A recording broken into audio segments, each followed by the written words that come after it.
আমার নিজের মেয়ের হাজবেন্ড, ওরা দুজনেই ছাত্র বলা যায়, ডিগ্রি পাশ করে মাস্টার্সে পড়া, তারাও আন্দোলনে গিয়েছে।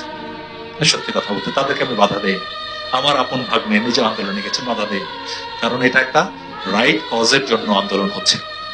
তো যাই হোক, 5ই অগাস্টের কথা বলতে চাই। 5ই অগাস্টে বিজিবিকে দায়িত্ব দেওয়া হয়েছিল ঢাকার 14টি এন্ট্রি পয়েন্ট গার্ড করার জন্য, যেন বাইরে থেকে ছাত্র জনতা প্রবেশ করতে না পারে, কারণ 5 আগস্ট ছিল গণভবন ঘেরাওয়ের কর্মসূচি।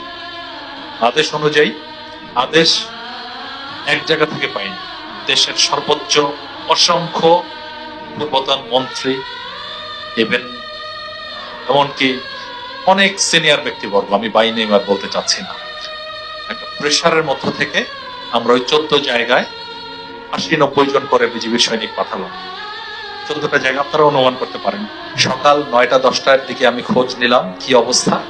আমার বিজিবির সদস্য আছে 80-90 জন, এক এক দিক থেকে 10-15 হাজার ছাত্র জনতা আসছে।